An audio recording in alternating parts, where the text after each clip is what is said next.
सुबह अचानक दादी की तबीयत बिगड़ जाती है और पूरे घर में अफरा तफरी मच जाती है।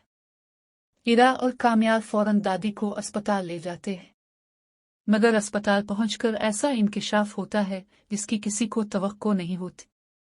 वहां मौजूद डॉक्टर कोई और नहीं बल्कि इरा के वालिद इरफान साहब होते हैं। कामयाब को देखते ही इरफान साहब अपने गुस्से पर काबू नहीं रख पाते। वो सब कुछ समझ चुके होते हैं। दादी को फौरन वार्ड में मुंतकिल कर दिया जाता है, जबकि बाहर इरा और कामयाब के दरमियान सख्त बहस शुरू हो जाती है।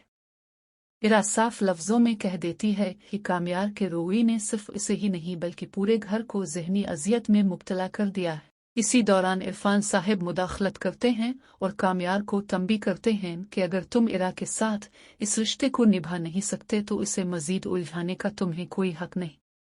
कामयाब खामोश रहता है, एक लफ्ज भी जुबान पर नहीं लाता। घर वापस आकर इरा और कामयाब के दरमियान एक और संजीदा गुफ्तगू होती है।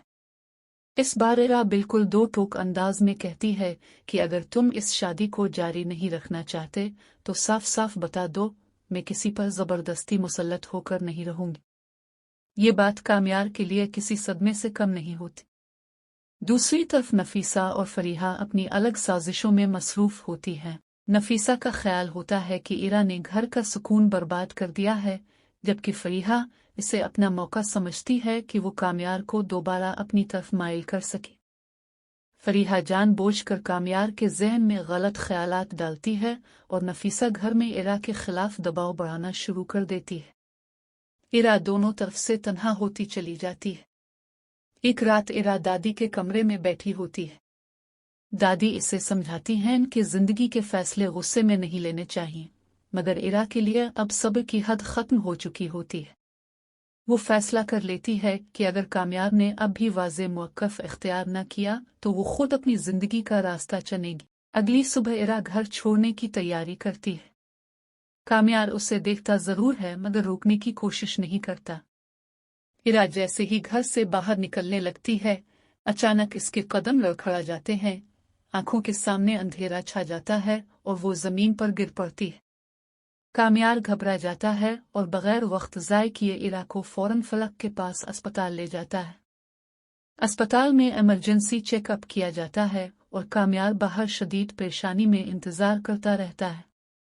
कुछ देर बाद फलक बाहर आती है और कामयाब को एक चौंका देने वाली हकीकत बताती है।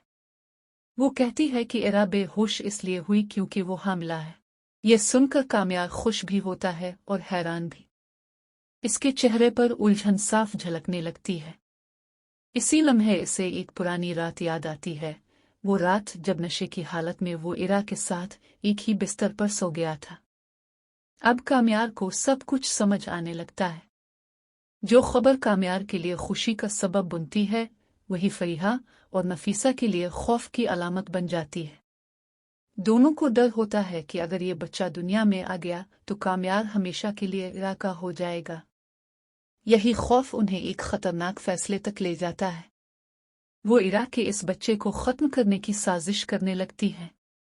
अब सवाल ये है कि क्या इरा अपने बच्चे को बचा पाएगी? क्या कामयाब वक्त पर सच को समझ सकेगा?